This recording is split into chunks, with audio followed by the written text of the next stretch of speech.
Iran, America এবং Israel যুদ্ধে সবচেয়ে বেশি পরাজিত হয়েছে ভারত, বাংলাদেশ এবং ইসরায়েল, আমেরিকা। প্রশ্নটা অনেকটা প্রথমত অ্যাট এ গ্লান্স অনেক বিদঘুটে মনে হতে পারে, অনেক পারপ্লেক্সড মনে হতে পারে, অনেক প্যান্ডারাস বক্স মনে হতে পারে। কিন্তু আপনি যদি রিয়েলিস্টিক ভিউ থেকে দেখেন, অনেকগুলো ঘটনা আবহ বিচার বিশ্লেষণ করেন, তাহলে এই সত্যটা খুব ক্লিয়ারলি আন্ডারস্ট্যান্ডিং করতে পারবেন।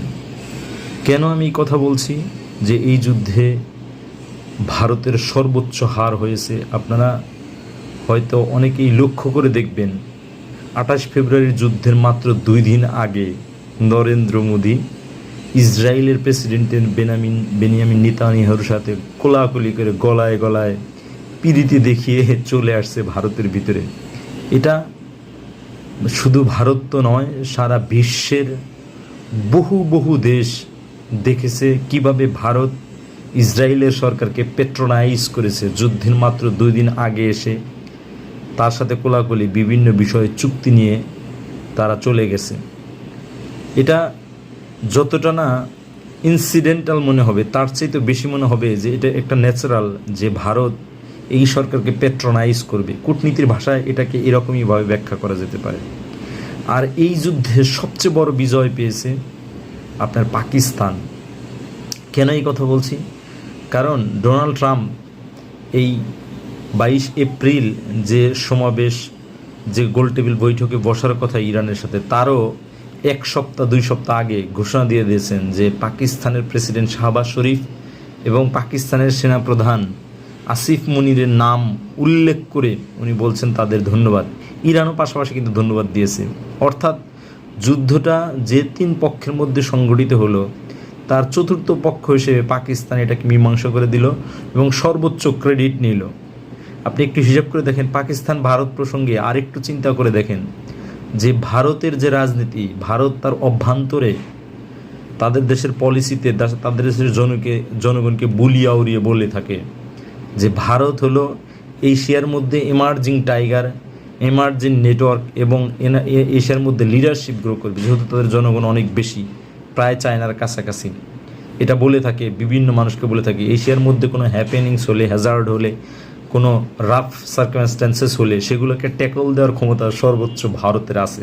এটা কিন্তু ভারতে একবার ওষুধ সেবন করানো হয় সিরিয়াস কোনো রোগে পড়লে, সেই সিরিয়াস রোগকে উল্লেখ করে যে কোনো ঝামেলা হলে কারেই ভারত ওষুধ হিসাবে কাজ করবে।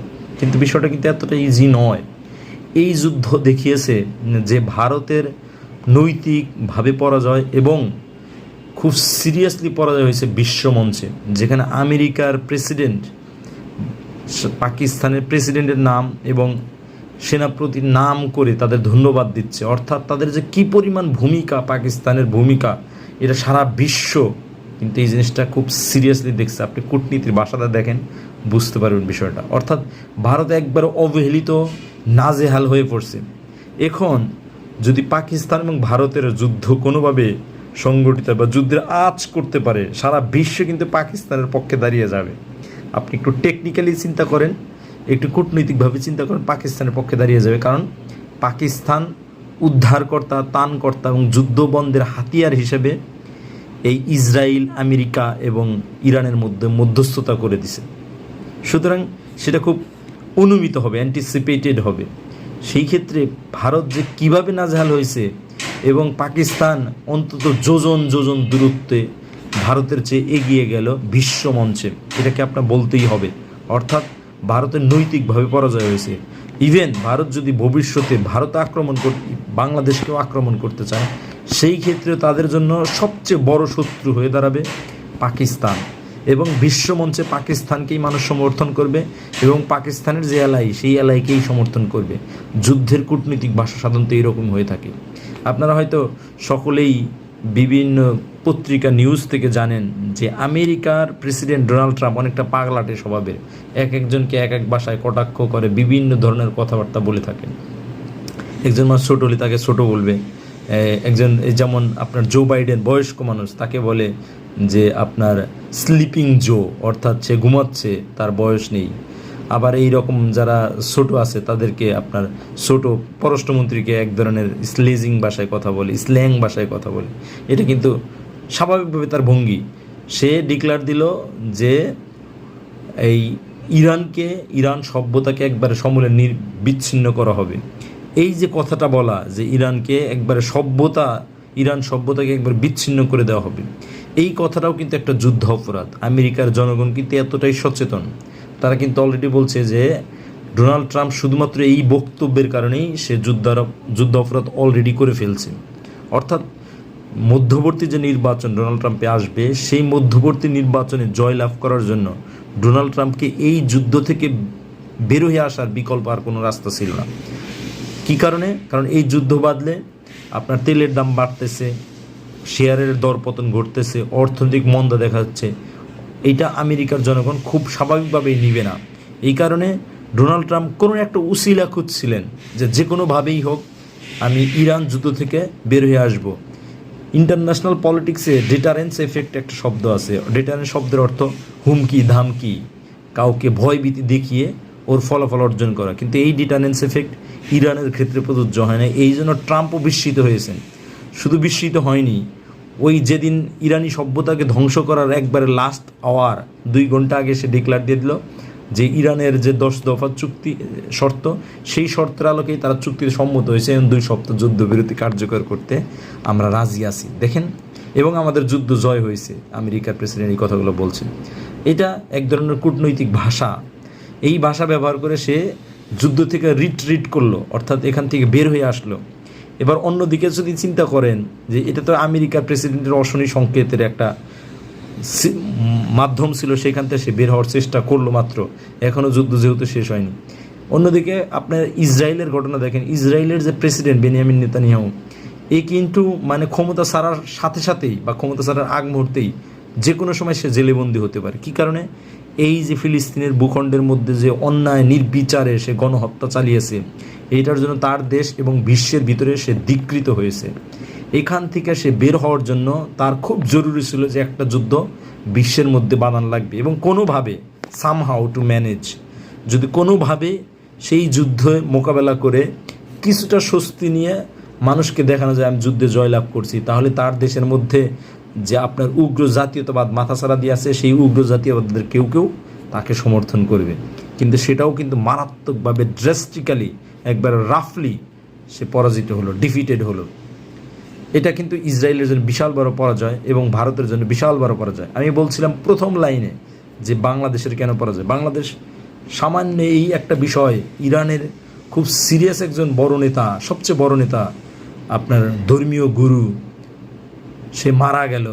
তার মারা যাওয়ার জন্য একটা প্রেস রিলিজ দিয়ে কে হত্যা করলো বা দুঃখ প্রকাশ, এই ধরনের বিবৃতিও প্রথম দিকে দেয়নি। পরবর্তীতে ইরানি দূতাবাস থেকে যখন আফসোস বার্তা প্রেরণ করা হয়, তখন পরবর্তীতে একটা আফসোস বার্তা বিবৃতি দিয়েছে, দায়েশের একটা বিবৃতি দিয়েছে। এটা কিন্তু বাংলাদেশের জন্য বিশাল বড় পরাজয়। এই কারণে হরমুজ প্রণালীতে দেখবেন আপনার বাংলাদেশের যে এই তেল রপ্তানি আমদানির জাহাজ আছে, সেই জাহাজও কিন্তু ঠিকঠাক চলাচল করতে পারতেছে। এমনি ইতিমধ্যে আপনারা বিভিন্ন মিডিয়াতে দেখতেছেন। সুতরাং বাংলাদেশের জন্য এখানে বিশাল বড় একটা পরাজয় ঘটে গেছে এই ইরানের যুদ্ধকে কেন্দ্র করে। সুতরাং এটা খুব স্পষ্টত যে এই যুদ্ধে যতটা না ইসরায়েল এবং আমেরিকা হেরেছে, তার চেয়েও বেশি হেরেছে আপনার ভারত, তার চেয়েও বেশি হেরেছে আপনার এই যে ভারত বলয়ের যে রাজনীতি, সেই রাজনীতি। এবং যে আমি বারংবার একাধিক ভিডিওতে বলেছিলাম যে ইরান এই যুদ্ধের মধ্যে শুধুমাত্র মধ্যপ্রাচ্যে নয়, সারা বিশ্বেই একদম সুপার পাওয়ার হিসেবে আবর্তিত হতে যাচ্ছে, সুপার পাওয়ার হিসেবে নিজেদের জাহির করতে যাচ্ছে। এই কথাটা কিন্তু আরও ক্লিয়ারলি স্পষ্ট হয়ে গেছে। যেখানে আপনার ন্যাটো সাহায্য সহযোগিতা করতেছে না, ডোনাল্ড ট্রাম্প বলতেছে যে তোমাদের ন্যাটোতে তাহলে আমাদের যোগ দিয়ে কী লাভ, তোমরা যদি তোমাদের সহযোগিতা যদি নাই পাই আমরা। আবার অন্যদিকে যুক্তরাজ্যের প্রেসিডেন্ট আপনার স্টারমার, সেও কিন্তু এই যুদ্ধে জড়ানোর জন্য আগ্রহ প্রকাশ করেন, তাদেরও কিন্তু গালমন্দ হতে হয়েছে। একইভাবে আপনার ইউরোপীয় ইউনিয়নও কিন্তু কোনো ধরনের সাহায্য সহযোগিতা করে নাই। এই জন্য ডোনাল্ড ট্রাম্পের যে ন্যাটোর রাজনীতি, জাতিসংঘের রাজনীতি, বড় বড় প্ল্যাটফর্মের যে রাজনীতি, সেই রাজনীতিকে আমেরিকাকে একবারে ভুলণ্ঠিত করে ফেলছে এই যুদ্ধের মাধ্যমে। এই যুদ্ধে কিন্তু খুব ক্লিয়ারলিভাবে এটা বোঝা যাচ্ছে। আর অন্যদিকে আর একটা দিকে যদি চিন্তা করেন যে চীন এবং রাশিয়া এই যুদ্ধে মানে একেবারে ইরানকে সামনে রেখে পিছনে ছাতা ধরে বা পিছনে কোনো ধরনের একটা ব্যাকবোন হিসেবে দাঁড় হইয়ে আপনি চীন এই যুদ্ধে জিতে গেছে, আবার রাশিয়াও কিন্তু এই যুদ্ধে জিতে গেছে। সারা বিশ্বে কিন্তু একটা নিউজ হয়ে গেছে যে এই যে নিগৃহীত নিপীড়িত মানুষের পক্ষে আপনার চীন এবং রাশিয়া যে ধরনের স্টেপ নিল, সেই স্টেপের কারণে তারা কিন্তু অনেকগুলো ক্রেডিট অর্জন করে ফেলছে। এবং তাদের সাথে যে ইরানের এই এমার্জিং টাইগার, এমার্জিং যে সুপার পাওয়ার, এই সুপার পাওয়ারের সাথে যে আপনার একটা সম্পর্ক বিল্ড আপ হলো, সেই সম্পর্ক চীন, রাশিয়া এবং ইরান দীর্ঘদিন ধরে রাখবে, এটা সকলেই অনুমিত করতে পারছে। সুতরাং একটি যুদ্ধ কোনোভাবেই মানুষের মধ্যে শান্তি নিয়ে আসে না, কিন্তু শান্তির জন্যই যুদ্ধ করা হয়। সেটা আরেকবার প্রমাণিত হলো এই যুদ্ধের মধ্যে। ধন্যবাদ সকলকে।